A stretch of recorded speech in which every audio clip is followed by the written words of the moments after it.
Amém. Muito bem. O livro de Filipenses foi escrito por Paulo na prisão, quando ele recebeu a visita de um homem chamado Epafrodito, que estava levando para ele, lá na prisão, algumas ofertas que foram arrecadadas pelos filipenses para ajudar ele nas necessidades dele lá na prisão. E Paulo aproveitou, com certeza, perguntou: como é que estão os filipenses? E então Epafrodito contou de algumas lutas que os filipenses estavam a passar. E aí Paulo, que estava preso, que teria todos os motivos para estar triste, escreveu essa carta, que é considerada no meio evangélico como a carta da alegria, porque é das epístolas que mais menciona a palavra alegria, 16 vezes, para encorajar os cristãos filipenses que estavam do lado de fora. Não estavam presos como ele, mas estavam presos por outras coisas piores do que as celas ou a prisão aonde Paulo estava. Às vezes existem prisões na mente, prisões no coração, que são piores do que aquelas prisões físicas onde muitas pessoas estão por causa do passado delas.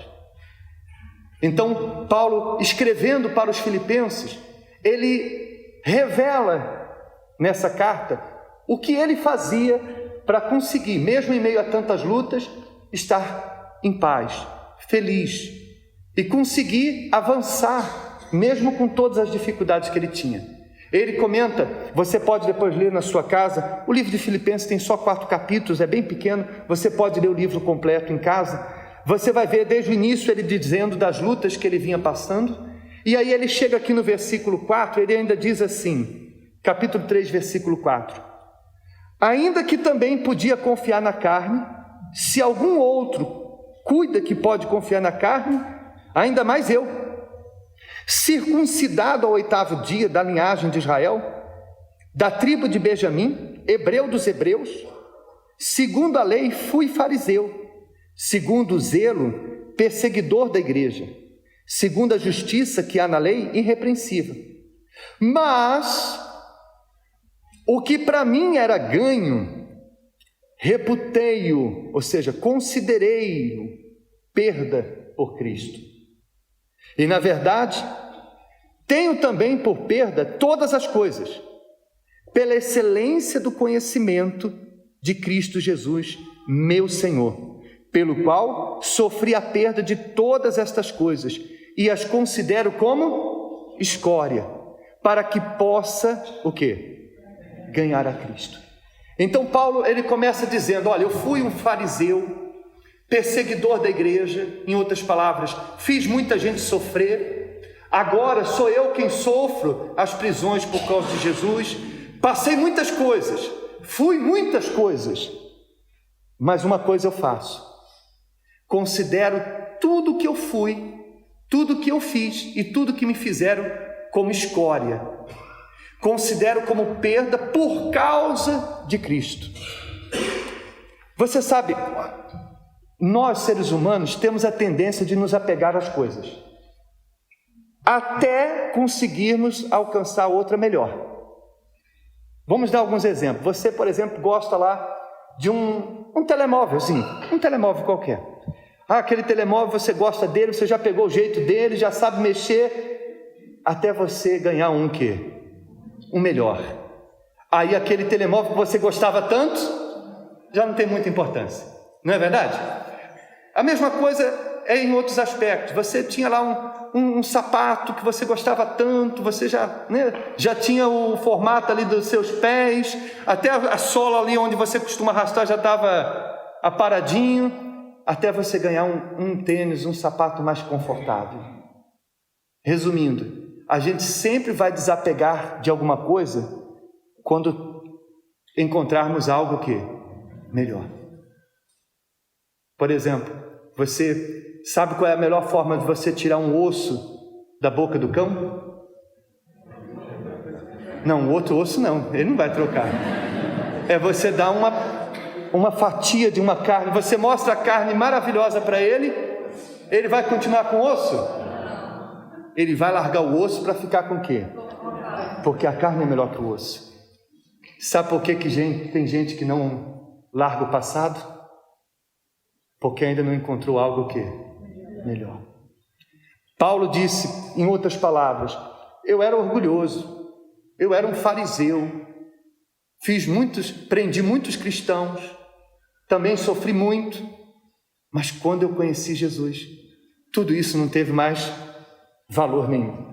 O meu passado deixou de ter o valor que tinha quando eu encontrei algo melhor. E o que ele encontrou? O desejo de, versículo 9, ser achado nele, em Jesus, não tendo a minha justiça que vem da lei, mas a que vem pela fé em Cristo, a saber, a justiça que vem de Deus pela fé. Segundo, para conhecê-lo e conhecer o poder da sua ressurreição e a comunicação das suas aflições, sendo feito conforme a sua morte. E terceiro, para ver se de alguma maneira eu possa chegar à ressurreição dentre os mortos. Ou seja, ser achado por Jesus, conhecer Jesus e ver todas as formas para estar com Ele na eternidade, passou a ser mais importante do que o passado. Passou a ser prioridade para Paulo. Então ele considerou o passado como escória diante da grandiosidade que era conhecer Jesus, que era desfrutar de uma nova vida com Jesus, que era poder conhecê-lo e de todas as maneiras lutar para estar com Ele por toda a eternidade. Então, quando ele lembrava dos sofrimentos do passado, ele não considerava elas, porque afinal ele conhecia Jesus. Quando ele lembrava das coisas que ele já foi, porque ele era respeitado e agora estava sendo desprezado e até preso, ele lembrava, quando ele pensava no que ele já foi, ele dizia, aquilo lá que eu fui era um lixo comparado ao que eu sou hoje. Imagine, ele foi respeitado, era um fariseu renomado, respeitadíssimo, tinha carta das autoridades para prender os cristãos que ele encontrasse pelo caminho, era um homem cheio de autoridade, e agora preso, ele dizia, aquele homem lá era um lixo, porque agora eu preso nessa cela, desprezado, considero mais importante do que o que eu um dia fui. Amém?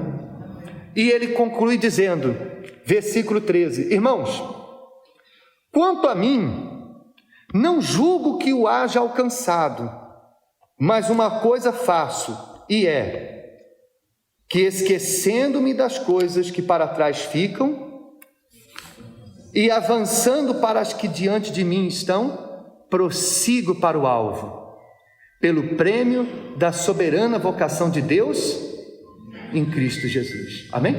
Então, olhe para o pastor, por favor. O que Jesus diz? O que Paulo diz? Agora, esquecendo-me das coisas que para trás ficam, avançando para as que diante de mim estão, eu prossigo para o alvo. Então, Paulo tinha o quê? O que ele tinha? Um alvo. Qual era o alvo? Ser achado por Jesus, conhecer Jesus, mais e mais a cada dia, e de todas as maneiras lutar para estar com Ele por toda a eternidade. Então ele transformou isso em um alvo. Eu vou colocar aqui essas colunas, não, gente, afinal não só atrapalha. Eu vou colocar aqui para você entender melhor. Então, imagine, por exemplo, que aqui está o alvo. Vocês que estão aí no fundo não vão ver, por isso que é bom sentar na frente. Ali está o alvo. Aqui está o quê? Passado. Eu consigo olhar para os dois ao mesmo tempo? Eu tenho que fazer uma escolha. Eu não posso olhar para os dois. Se os dois fossem próximos, se o meu alvo e o meu passado fossem próximos, eu conseguiria olhar para os dois. Mas como o meu alvo e o passado são opostos, eu tenho que fazer uma escolha. Se você, quando olha para o seu passado e o seu objetivo está ali no meio, está ali junto, é uma coisa.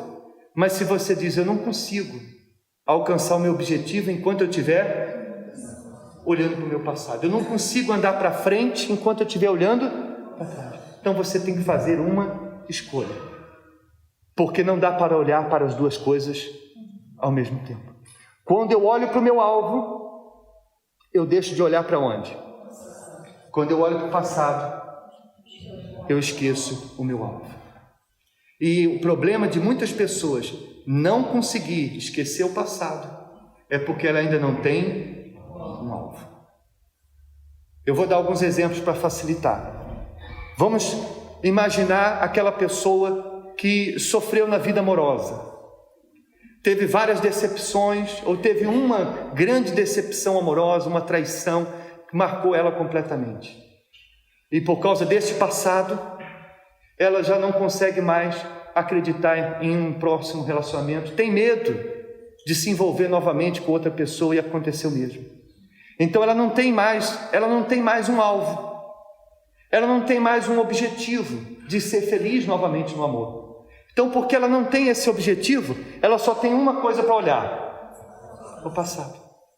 Mas quando ela conhece Jesus, e ela vê que em Jesus ela pode ser feliz, que através da fé na palavra de Deus ela pode ter a felicidade que no passado ela não teve, então ela cria dentro dela o quê?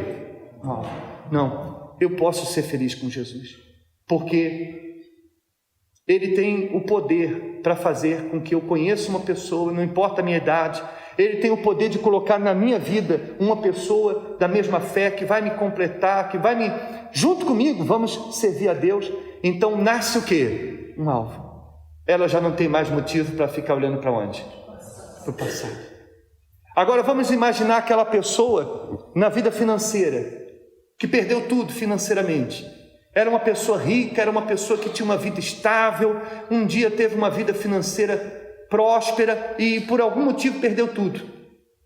E ela continua todos os dias lembrando: porque um dia eu tive isso, porque um dia eu tive aquilo. Aí chega na época das férias: essa altura eu estava viajando, agora eu não posso nem sair de casa. E presa ao quê? Ao passado. Aí ela conhece Jesus, e ela vê que em Jesus ela pode conquistar muito mais do que aquilo que um dia ela perdeu. Inclusive, que na presença de Deus ela tem uma riqueza muito maior do que aquela que ela tinha quando era incrédula, porque ela tinha tudo financeiramente, mas não tinha paz, não era completo. E agora ela conheceu Jesus, a maior riqueza, e ela sabe que se Deus quiser dar para ela mais do que o que ela perdeu, Deus tem o poder para fazê-lo. Então ela passa a ter o quê? Eu vou prosperar para glorificar o nome de Deus, para Deus, o nome dele ser santificado na minha vida. Então ela passa a ter um alvo. Diante disso, ela agora já não tem mais motivos para olhar para o passado.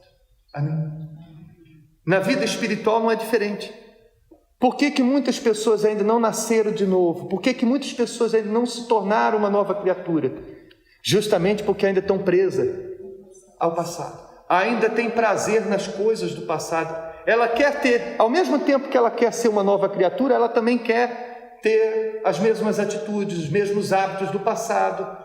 Então não tem como, ou eu vivo uma vida nova ou vivo a vida antiga. Mas quando a pessoa, na igreja, ela chega à conclusão que ela diz assim: olha, eu não quero mais ser essa pessoa que eu fui a vida toda. Eu não quero mais ser esta mulher, este homem genioso, com um feitio difícil. Eu não quero mais ser essa pessoa vazia, essa pessoa infeliz. Eu não quero mais ser esse homem, essa mulher de altos e baixos. Uma hora eu estou na fé, outra hora eu estou desanimado. Eu quero ser uma nova criatura. Pronto, um alvo. Então ela considera que o que ela foi, o que ela era, como um nicho, como escolhe. E ela olha somente para onde? Aí o Espírito Santo vem e auxilia ela a chegar no alvo dela. Imagine, por exemplo, vem aqui, obreiro, faz favor. Seu Felipe, faça-me um favor. Imagine que o seu Felipe é o Espírito Santo. Não precisa correr, meu querido. Venha devagar. O Espírito Santo, ele que conhece todas as coisas, que é o Espírito de Deus dentro de nós. Porque sozinho você não consegue chegar lá no alvo. Sozinho você não consegue se libertar do passado, porque senão você já tinha se libertado. Sozinho você não consegue sair do passado. Mas quando você deseja de todo o seu coração e conta com Deus para isso, o Espírito Santo vem e auxilia você a chegar até lá. Amém? Ele vai te ajudar. Quando você quiser olhar para trás, o Espírito Santo vai te puxar. Puxa o Espírito Santo.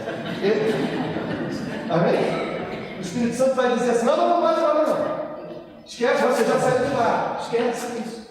Até você chegar onde? Que é a salvação da sua alma. No caso de Paulo, era ser achado por Jesus, conhecer Jesus e estar com ele na eternidade. Então ele dizia: esquecendo-me das coisas que para trás ficam, prossigo Paulo. Mas você era tão respeitado e agora você está preso.